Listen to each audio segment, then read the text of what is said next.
Nas aulas passadas, nós falamos sobre a parte de resultados, que geralmente é a primeira sessão que nós escrevemos. Depois passamos para a parte de material e métodos. E no meu caso, eu sempre faço uma primeira versão da introdução antes de escrever essa parte mais difícil, que é a parte da discussão. Então, essa introdução é uma introdução provisória que a gente faz antes, pelo menos eu faço, e depois que eu termino a discussão, eu faço uma harmonização, né, entre a introdução e a discussão. E essa parte da discussão nós vamos dividir em duas partes, e nós vamos apresentar essa primeira parte hoje, e a segunda parte é na próxima aula. Então, vejo que essa discussão já está mais no final do texto, do artigo. Para a gente discutir um resultado, primeiro nós precisamos dos resultados. Vocês vão ver que uma parte importante da discussão é começar a discussão com os resultados chaves do seu trabalho. Então, nós vamos precisar desse resultado. Muitas vezes nós comentamos parte do material e método na discussão, por exemplo, referindo-se à amostra que nós utilizamos. E também, muitas vezes, nós também trazemos parte da introdução para a discussão. Quando a gente relembra para o leitor qual é a nossa hipótese, ou qual é a lacuna no conhecimento que nós estamos tentando preencher. Bom, a discussão é a principal razão da rejeição de artigos em revista de prestígio. Eu não sei se talvez pelo hábito que nós muitas vezes pegamos de enviar nossos artigos para revistas de baixo fator de impacto, a gente se acostumou a preparar a discussão de maneira inadequada. E quando a gente tenta enviar o nosso manuscrito para uma revista de alto fator de impacto, muitas vezes nós temos problema com a discussão, porque eles exigem que uma discussão seja de alto nível. Então, é isso que a gente pretende passar aqui para vocês, como preparar bem uma discussão. E a discussão, lembrar que nós temos que organizar essa discussão de modo que o leitor ele perceba a conexão entre aquela pergunta que nós fizemos e que é apresentada na introdução. Essa pergunta muitas vezes é apresentada na forma de hipótese ou na forma do objetivo do trabalho, e os resultados que nós obtivemos, né? Qual a ligação que nós temos entre a pergunta e os resultados? Porque, veja bem, na introdução, nós mostramos por que nós estamos conduzindo esse estudo, né? E nossa hipótese ali é importante. Então, nós temos uma hipótese e temos agora os resultados, né? Como é que nós vamos mostrar essa conexão entre essa pergunta e o resultado? É uma parte importante da discussão. E para fazer uma boa discussão, a primeira coisa que é importante é a gente conhecer a teoria dentro da área do nosso artigo, do nosso estudo. Nós precisamos conhecer muito bem a teoria. Então, aqueles trabalhos mais importantes referente àquela área de pesquisa, nós temos que estar com eles na ponta da língua. E também nos ajuda muito aqui o conhecimento geral, né, de outras áreas relacionadas com aquela do estudo. Isso também nos ajuda numa boa discussão. Outra coisa muito importante é o conhecimento prático, né? A gente ter aquela vivência com o agricultor para saber o que ele faz hoje em relação àquelas práticas que nós estamos estudando e o que nós trazemos de novo com o nosso trabalho em relação a essas mesmas práticas, né? mostrar o que o agricultor faz e o que nós podemos acrescentar ao que ele já faz. Bom, a prática na escrita também é muito importante aqui. Né? Você conseguir transmitir em palavras, e veja que nós temos que aqui usar o inglês, como é que nós transmitimos a nossa mensagem de forma simples e clara. Isso não é fácil, porque essa é a escrita mais difícil, essa da discussão, porque nós temos que argumentar, né? Nós temos que montar frases um pouquinho mais longas e nós temos que ter uma certa prática nessa escrita. Então, logicamente, todo mundo tem que escrever a primeira discussão, possivelmente ele pode errar muito no início, mas tendo uma boa orientação, a tendência é a gente melhorar na escrita da discussão.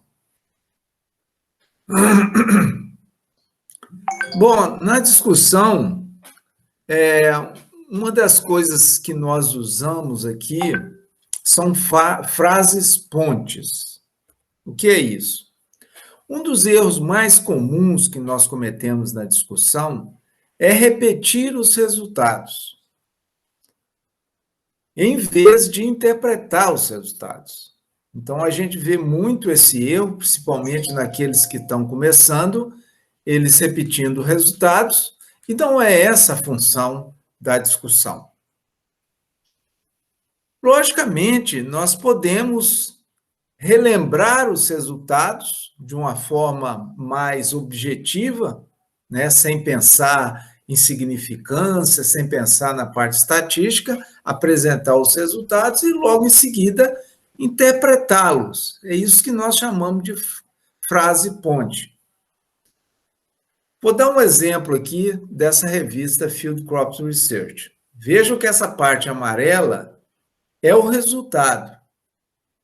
E logo em seguida vem a parte branca, que é a interpretação desse resultado. Vamos passar isso para o português para ficar mais fácil entender. O aumento prolongado do pH do solo e do conteúdo de cinza do biochar, adicionado ao solo em nosso experimento, sugerem que o efeito calcário é um possível fator para a elevação de produtividade observada aqui. Então vejam que essa parte em amarelo, quando ele fala de aumento prolongado do pH do solo e do conteúdo de cinza, isso é resultado. E veja que ele apresenta isso de maneira bem objetiva. E logo em seguida, quando ele começa com sugerem, que é o efeito calcário, ele já está interpretando esse resultado. Então, é isso que nós chamamos de frase ponte, que é muitas vezes usada nessa parte de discussão. Vamos pegar um trabalho agora da Plus One, que relacionado à área de vocês, em que o título é mais ou menos esse: cepas específicas de Escherichia coli são patogênicas ao endométrio de gado e causam doença inflamatória pélvica em gado e rato. É mais ou menos essa a tradução. Veja aqui uma frase ponte que ele utilizou na discussão dele. Então, começa nessa parte aqui. Eu vou traduzir para vocês verem essa frase ponte. Olha, as diferenças na resposta inflamatória celular entre LPS de diferentes Escherichia coli podem estar associadas. Então, vejam que essa parte amarela é o resultado. E logo em seguida, quando ele fala podem estar associadas, ele já está interpretando esses resultados. Então, isso é usado nessa parte de discussão para evitar que a gente fique repetindo o mesmo resultado que já está na seção resultados. Bom, a discussão ela não é claramente estruturada. Vocês lembram que, enquanto nós falamos de introdução, nós mostramos que a introdução é bem estruturada.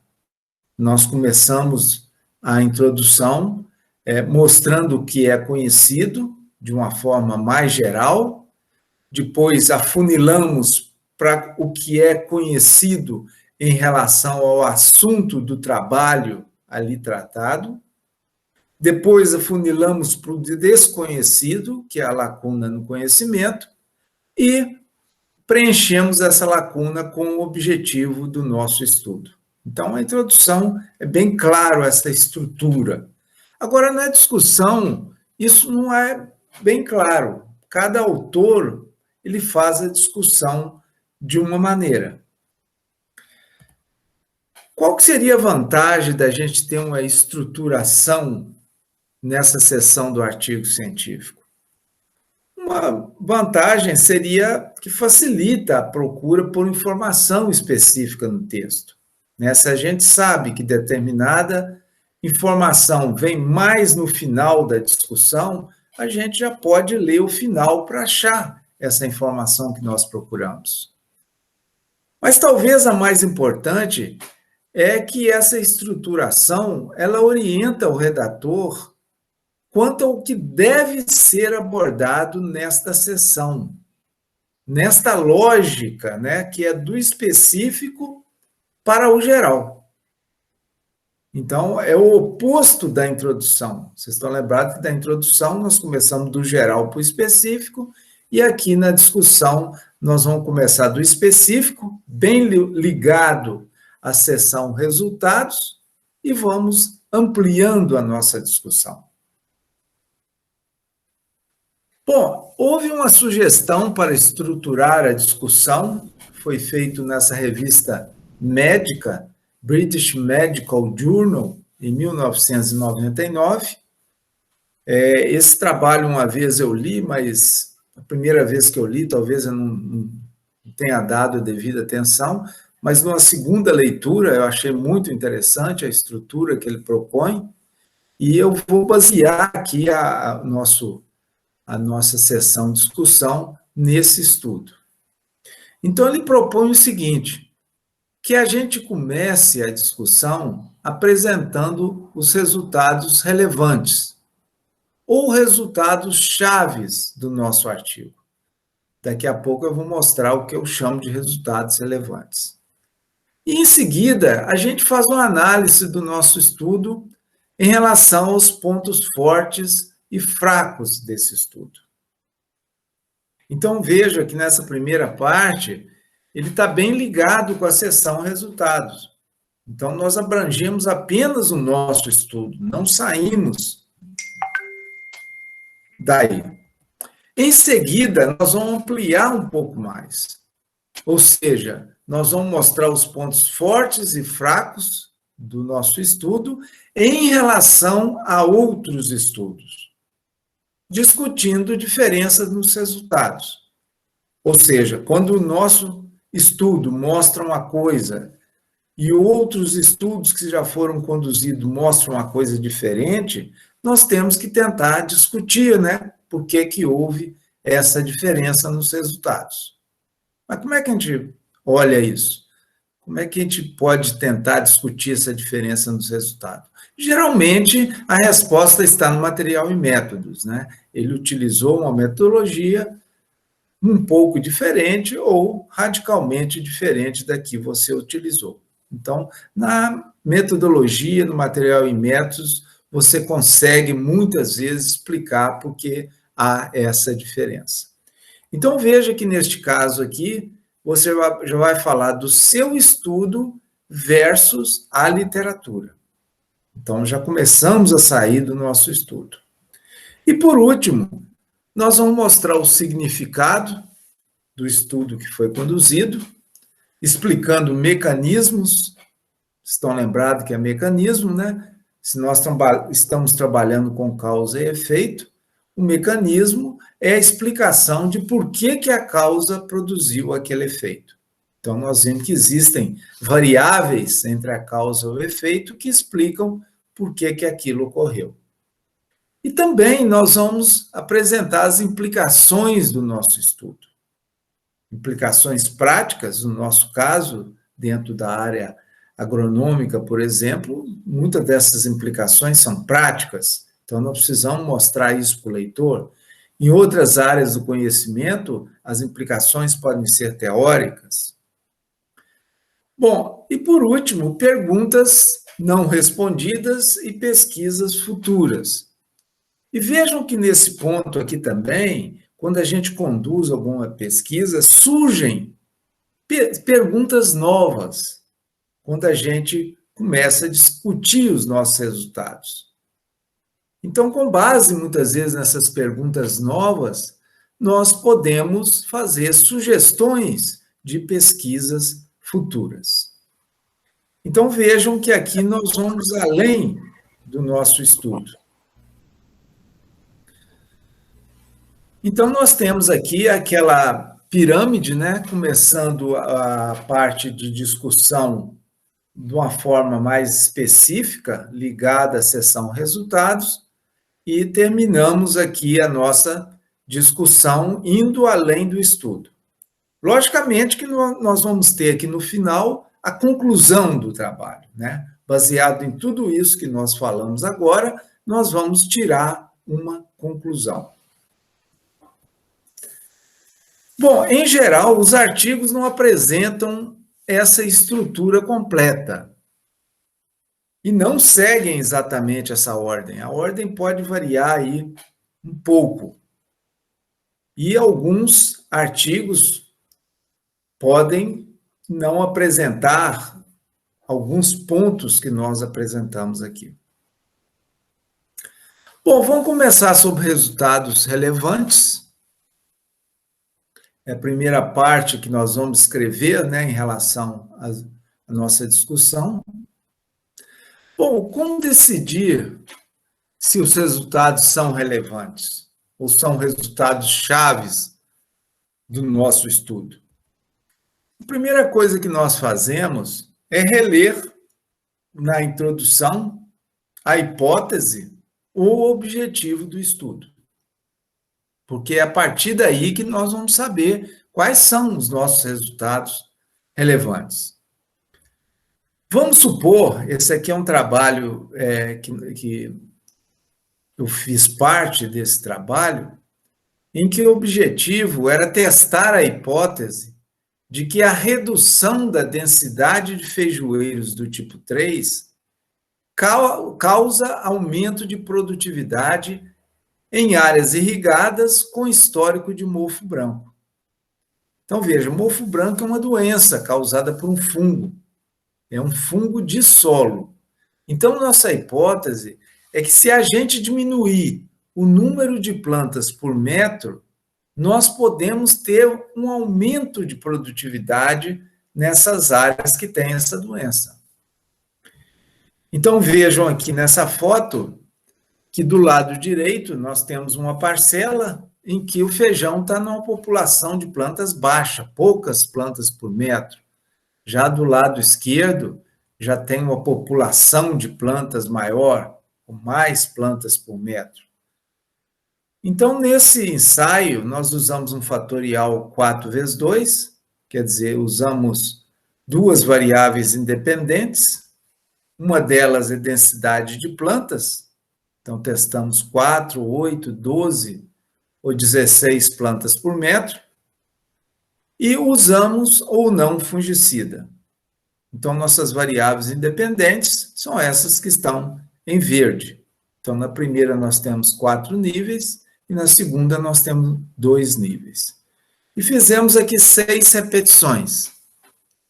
Normalmente a gente usa 4 repetições, mas como a gente já esperava que esse aumento de produtividade não seria muito grande, a gente aumentou, né, a precisão aí do experimento usando mais repetições, para conseguir mostrar essa significância. Bom, em relação a esse experimento, nós podemos considerar como resultados relevantes ou resultados chaves esse aqui. A redução de 16 para 4 plantas por metro causou diminuição linear da intensidade do mofo branco e aumento linear da produtividade do feijão em condições de incidência moderada ou alta da doença, independentemente do uso ou não de fungicida. Então, vocês veem que aqui está resumido o nosso resultado-chave. E quando o leitor bate o olho nessa frase, ele vê essa parte azul aqui, aumento linear da produtividade, ele já imagina que nós, né, aceitamos a nossa hipótese de trabalho, porque a gente tinha como hipótese aumentar a produtividade. E veja que esse aumento de produtividade, com a redução no número de plantas, ele ocorreu independentemente da gente usar ou não fungicida. Então, esse é um resultado relevante. Então, nós começamos a nossa discussão apresentando esses resultados relevantes que já indicam para o leitor se nós sustentamos ou não nossa hipótese. Mas tem muitas vezes, vocês vão ver em vários trabalhos, em diferentes áreas do conhecimento, que muitas vezes antes deles mostrarem os resultados relevantes, eles lembram para o leitor qual que é o objetivo ou qual é a hipótese do trabalho. Faz isso pelo seguinte, porque a discussão ela está bem longe da introdução. Então, ele relembra para o leitor, nosso objetivo, nossa hipótese é essa. E logo em seguida vem com os resultados relevantes. Então, o leitor consegue fazer uma ligação, né, se de fato aquela hipótese foi aceita ou não. Muitas vezes também eles começam com a lacuna no conhecimento ou apresentando o problema específico que o trabalho está tratando. Da mesma forma que nós apresentamos a hipótese, quando a pessoa lê a lacuna, por exemplo, e lê em seguida o resultado relevante, ele já percebe se, de fato, nós conseguimos preencher essa lacuna. E se nós preenchemos isso parcialmente ou totalmente. Então, essa é uma estratégia que os redatores usam. Em determinados tipos de trabalho, muitas vezes também eles apresentam, inicialmente na discussão, conhecimento atual. Isso é comum naquelas áreas que ainda são novas, em que há pouco conhecimento. Então, eles usando a estratégia de apresentar o conhecimento atual, quando o leitor chega nos resultados relevantes, ele percebe o que foi incorporado de novo no conhecimento atual que nós temos hoje. Outra estratégia, e quando a metodologia do estudo é importante, é ele também apresentar pontos importantes da metodologia. Por exemplo, a metodologia nova. Então, logo em seguida, vem o resultado relevante. Então, o leitor faz uma ligação, né, dessa nova metodologia com os resultados que foram obtidos. Então, são estratégias que podem ser usadas antes da apresentação desses resultados relevantes. Bom, vamos dar um exemplo aqui de um outro trabalho da Plus One. O título desse trabalho é Vacas pintadas com faixas, como as zebras, podem evitar ataque de moscas.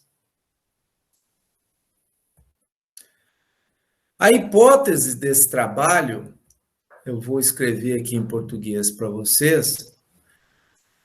Nossa hipótese é que vacas pintadas com faixas pretas e brancas no corpo poderiam evitar ataque de moscas e apresentar menos comportamentos para repelir moscas. Esses comportamentos para repelir moscas, vocês conhecem, né? Ela bate o pé no chão, joga o pescoço no lombo, ou mexe com a pele. Então, tem várias formas de comportamento que ela usa para repelir essa mosca. Então, essa é a hipótese desse trabalho. Com material e método, eles fizeram essas listas brancas numa vaca, essa vaca era preta. Como essa tinta que é utilizada, ela tem um cheiro, e para não haver confundimento em relação à cor, que eles acham que é mais importante, eles também pintaram a vaca com listas pretas, quer dizer, com o mesmo tipo de tinta, para tirar esse confundimento. E usaram também uma vaca em que não pintaram nem faixa branca, nem faixa preta. Bom, vamos ver os resultados relevantes. Como é que ele começou essa discussão? Neste caso aqui, ele começou a mostrar algumas coisas que ele apresentou na introdução do artigo, né, mostrando que as moscas são insetos danosos para o gado. Então, mostra aí a estimativa de perdas por ano. E, por causa dessas perdas, o pessoal usa muito inseticida. E fala do problema de estar havendo resistência a esses inseticidas. E, a partir daqui, é que ele começa a apresentar os resultados relevantes. Então, ele fala o seguinte: neste estudo, faixas pretas e brancas diminuíram o número de picadas de moscas no gado e a frequência de comportamentos para repelir os insetos. Veja que ele apresenta aqui o resultado de forma bem objetiva, né? Deixando de lado aqui um pouco da parte estatística quando apresenta esse resultado. Esse aqui é um outro exemplo, já dentro da minha área, em que o título do artigo é comparação de genótipos de feijão quanto à tolerância da fixação de nitrogênio em solo com déficit hídrico.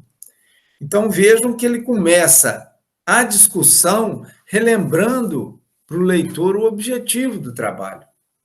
Como eu disse, a introdução está bem longe da discussão, então muitos usam essa estratégia de repetir esse objetivo no início da discussão. Aqui também ele relembra alguns detalhes do material e métodos que são importantes nesse estudo, e só depois disso é que ele começa a apresentar os resultados relevantes.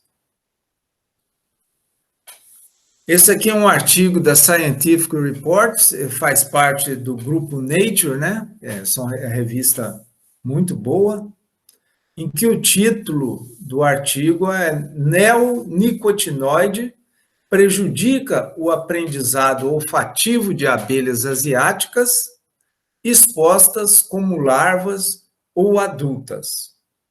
Então, veja que ele está começando a discussão, e ele começa assim, ó. Imidacloprid é um inseticida amplamente usado na China. Então, ele está repetindo parte do que ele falou na introdução. Mas nenhum estudo examinou seu efeito no aprendizado olfativo das abelhas. Então, veja, qual a estratégia que ele usou aqui no início da discussão? Ele apresentou a lacuna no conhecimento. Então, veja, mas nenhum estudo examinou. Então, essa é a lacuna no conhecimento, e ele lançou mão disso para começar a discussão. E logo, em seguida, ele apresenta os resultados relevantes. Em abelhas adultas, nós mostramos que... Então, aí logo em seguida, vem esses resultados.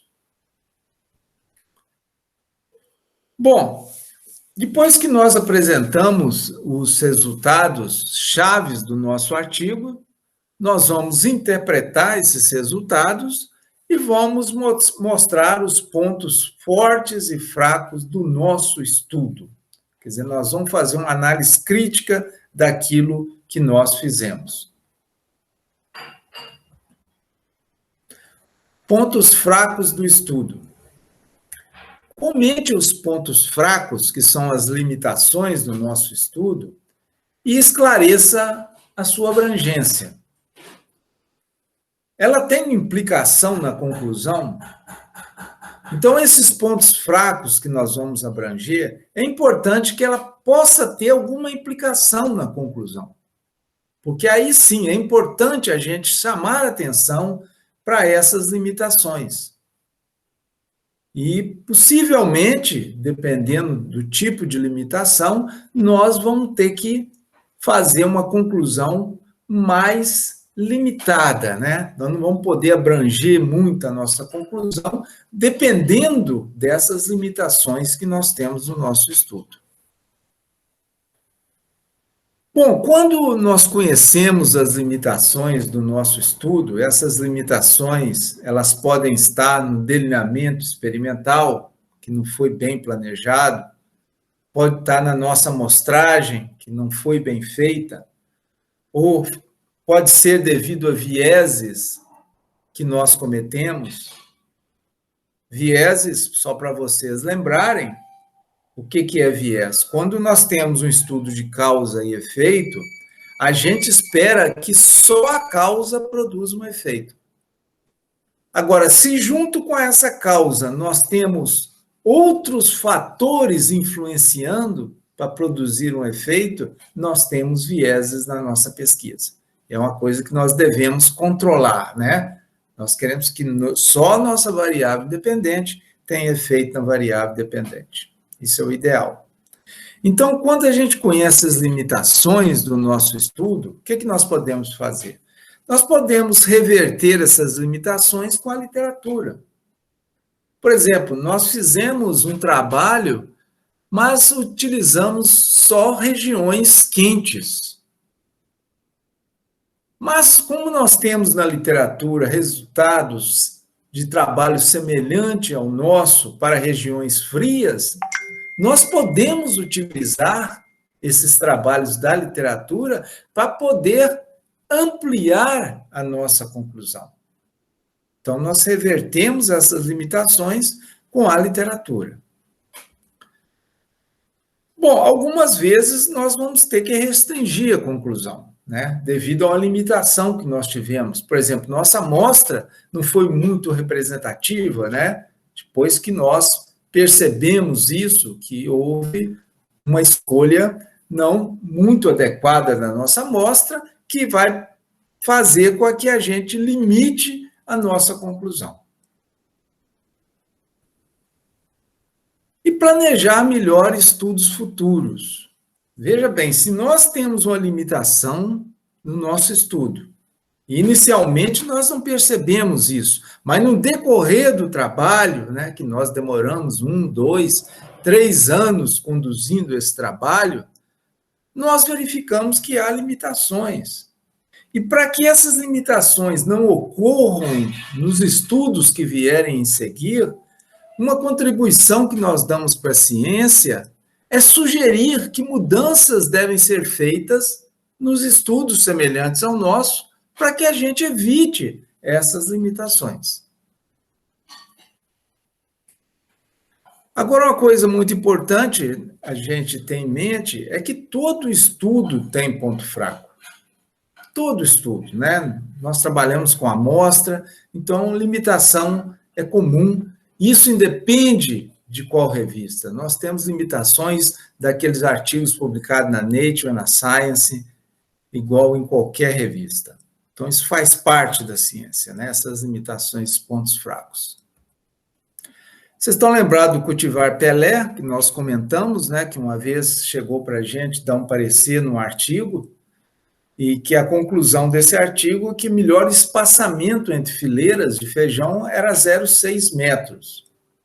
E que eu fui olhar no material em metros para ver qual é a amostra que ele usou para fazer isso, e ele falou que usou a variedade Pelé. E não deu mais informação nenhuma. Quer dizer, ele não caracterizou bem a amostra dele. Bom, parece que essa cultivar Pelé é um feijão do tipo 3, aquele feijão mais largo, que exige espaçamento maior. Parece que é, mas ele não explicou. Bom, uma das limitações desse estudo que a gente poderia apontar é que ele usou uma única variedade para chegar à conclusão que é 0,6 metros. Quer dizer, ele podia ali ter feito um comentário em relação às limitações do estudo dele, é que as variedades do tipo 3, que é o Pelé, está no tipo 3, elas variam. As plantas não são exatamente iguais. Então, um estudo futuro, a inclusão de outras variedades do tipo 3 poderiam levar a uma conclusão mais robusta para esse tipo de planta de feijão. Ponto fraco do estudo, um exemplo. Então, vamos pegar o exemplo aqui deste artigo. Veja que a primeira parte do título é uma pergunta, né?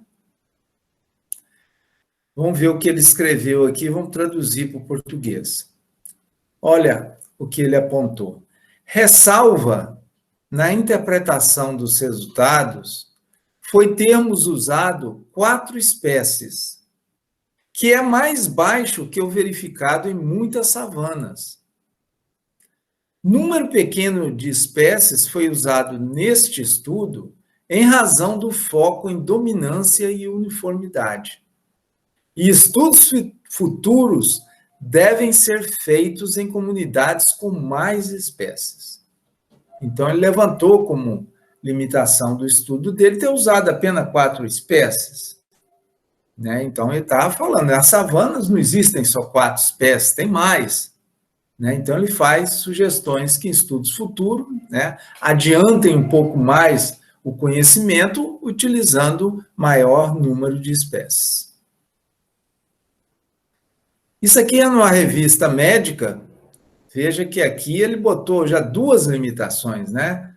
Uma limitação desse estudo a segunda limitação existem algumas revistas médicas que têm como seção do artigo limitações. Então, ele quer que a pessoa só coloque as limitações naquela seção. Né? Então, é importante a gente levantar esse problema. Ponto fraco do estudo. Vamos dar um exemplo aqui dessas cepas específicas de Escherichia coli, parece que nós já apresentamos esse trabalho anteriormente. Vamos ver aqui o que ele escreve. Olha aqui. Uma limitação do presente estudo foi que ele ocorreu em um único rebanho leiteiro. Então, veja que ele apontou aqui uma limitação do estudo dele, ligada à amostra que foi utilizada. Pontos fortes do estudo. Também você pode chamar atenção para os pontos fortes, se isso for interessante, chamar atenção no artigo. Por exemplo, se há necessidade em determinado estudo de você ter precisão na obtenção dos dados, muitas vezes, se você usou um equipamento de alta precisão, você pode utilizar isso como ponto forte, né? Eu utilizei um equipamento de última geração e eu tive dados com precisão muito grande. Então, em algumas situações pode ser importante. Se você fez um bom planejamento para evitar vieses ou para ter validade interna, você pode chamar a atenção disso, né? Então, você planejou muito bem o experimento, você já conhecia vários vieses baseado em estudos anteriores e no seu estudo você evitou esses vieses. Quer dizer, é um estudo que tem mais validade interna, e isso é um ponto forte.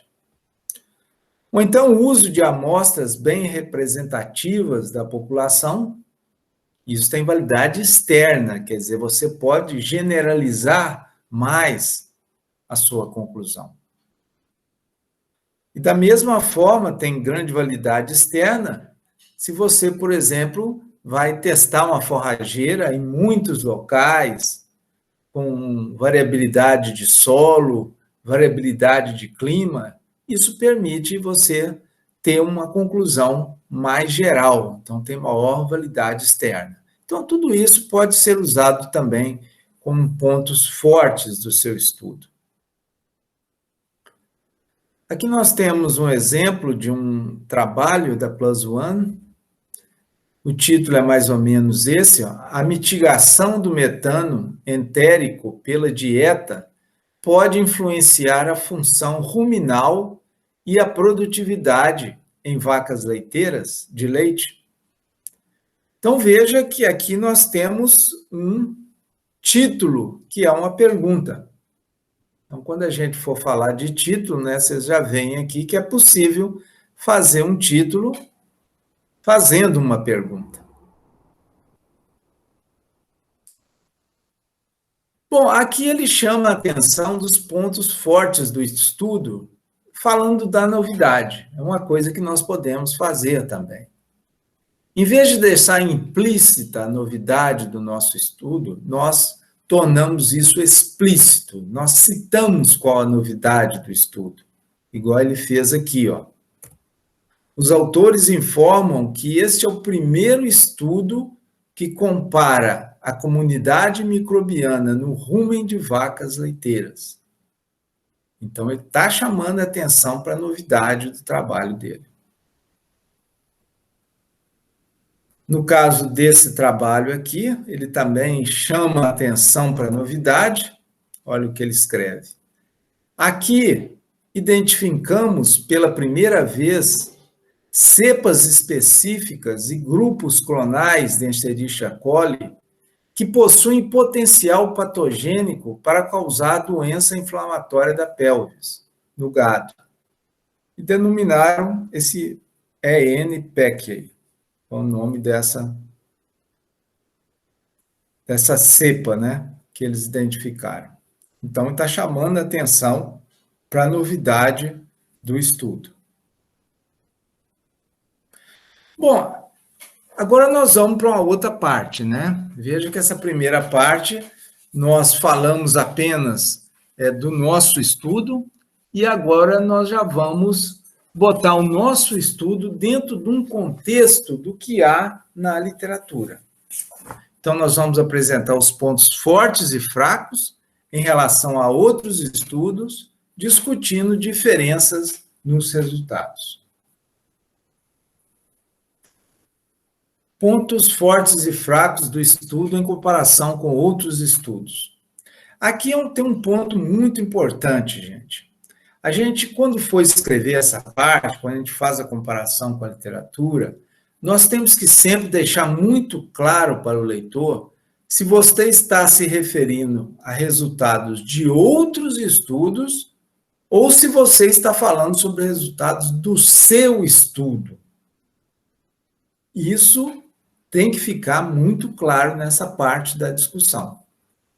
Então, nós temos termos, por exemplo, neste estudo, no corrente estudo, no presente estudo, em nosso estudo, nossos resultados mostram, quer dizer, tudo isso indica que você está falando sobre o seu estudo. Então, nós sinalizamos para o leitor sobre qual estudo nós estamos falando.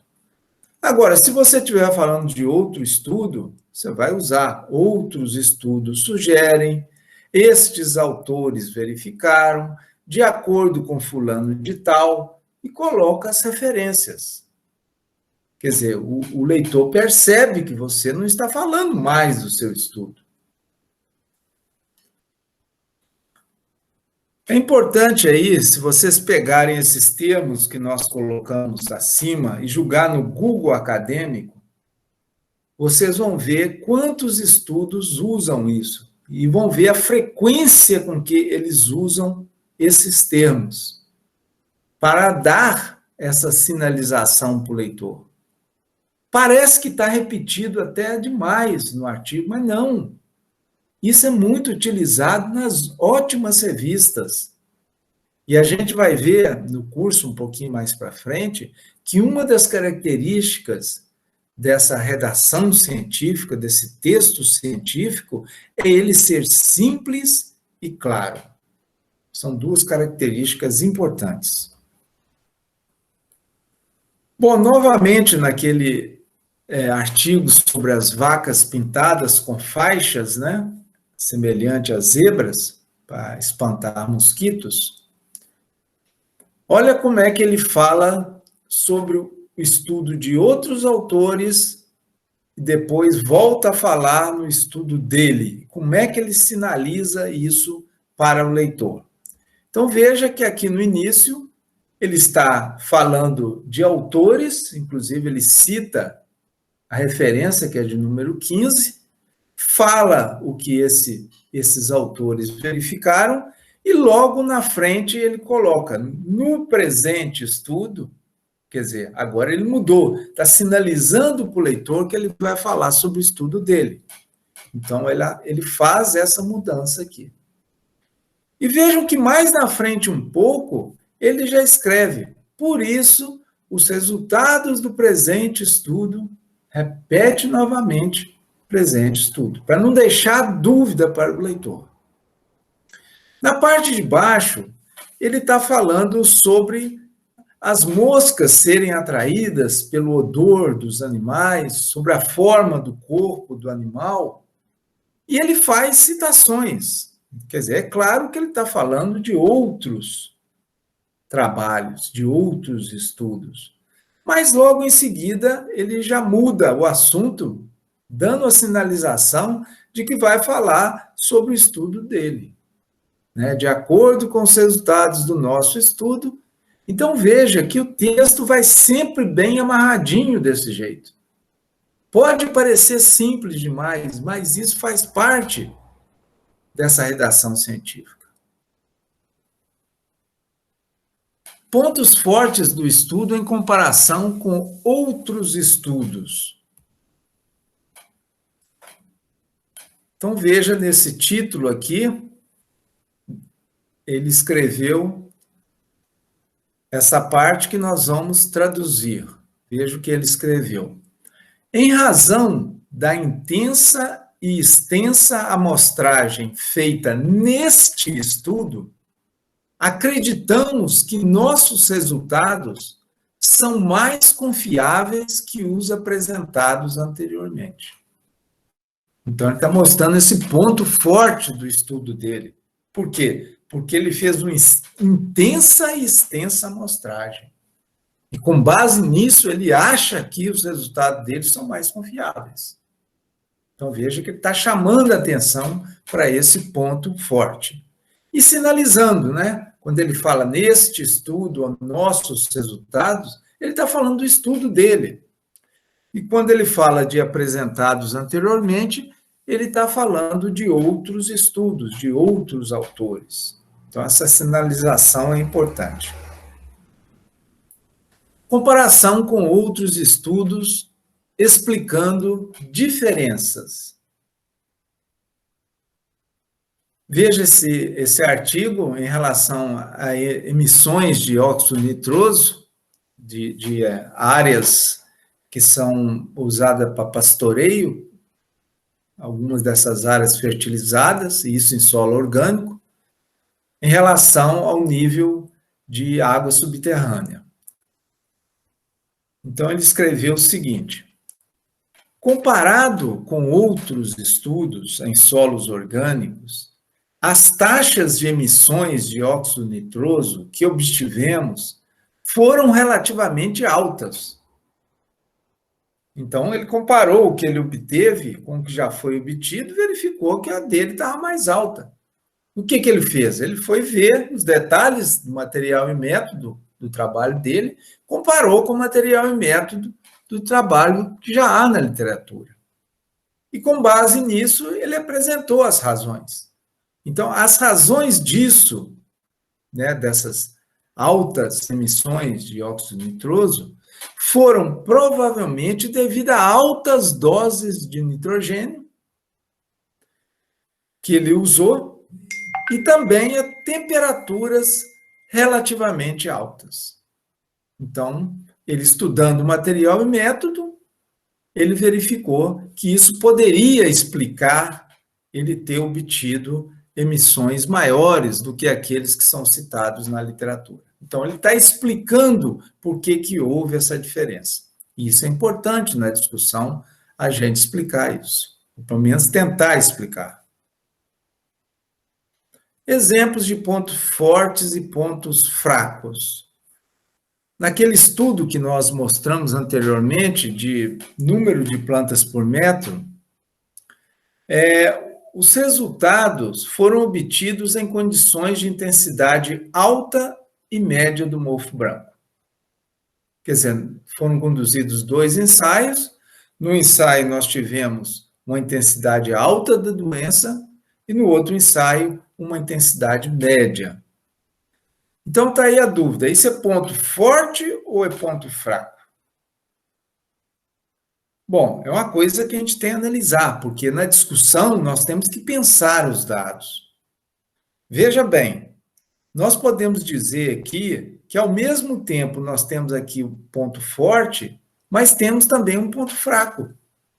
Um ponto forte é que, se nós não tivéssemos conseguido um experimento com intensidade alta e média, possivelmente nós não teríamos aumento de produtividade. Então, por esse lado, isso é um ponto forte. Mas um ponto fraco que a gente vê aqui é que nós só conseguimos resultado dessas duas condições. E a gente sabe que, dependendo do ano, o agricultor pode ter uma intensidade do mofo branco baixa, ou até nem ter mofo branco na lavoura dele. Pode acontecer isso. E nós não tivemos resultado nessas condições. Então, por esse lado, isso aqui é um ponto fraco.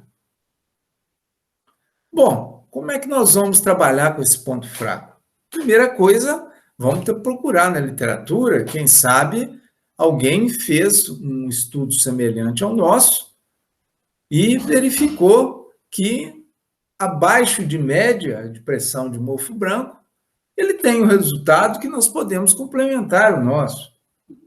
Mas não tinha, né? Eu procurei na literatura, não tinha nenhum trabalho que desse essa informação.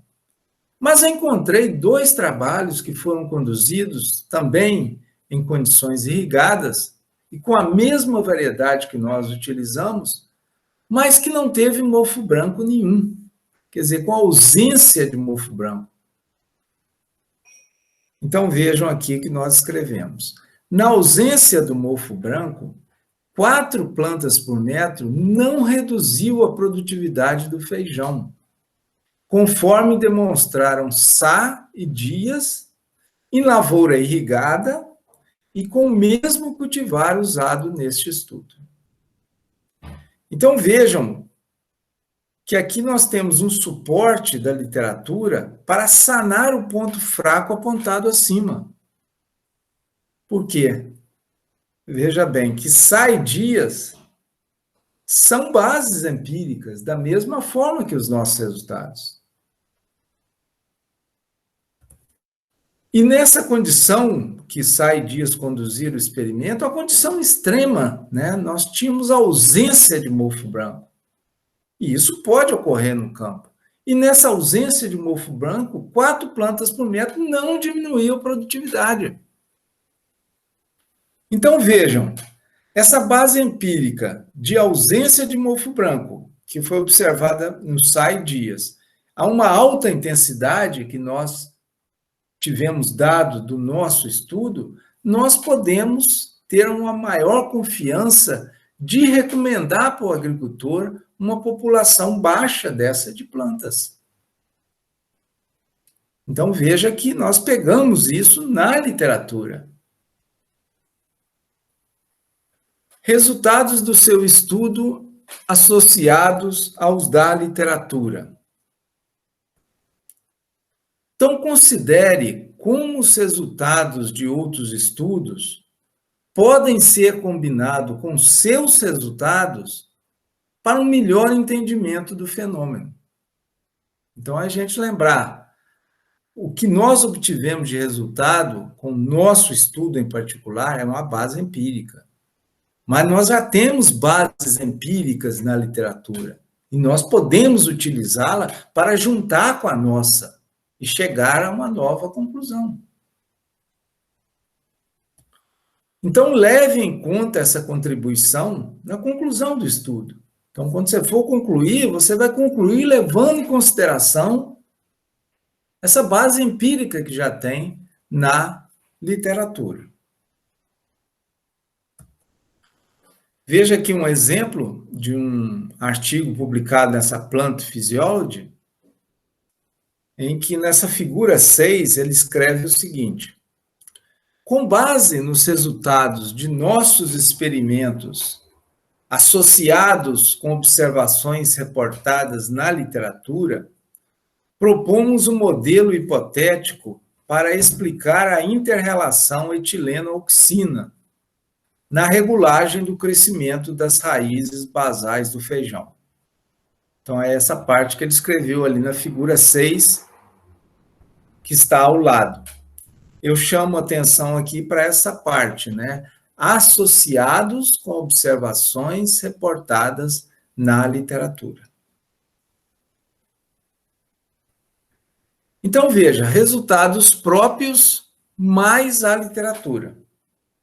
Então, a base da nossa conclusão é o resultado do seu estudo, ou do nosso estudo. Essa é a base.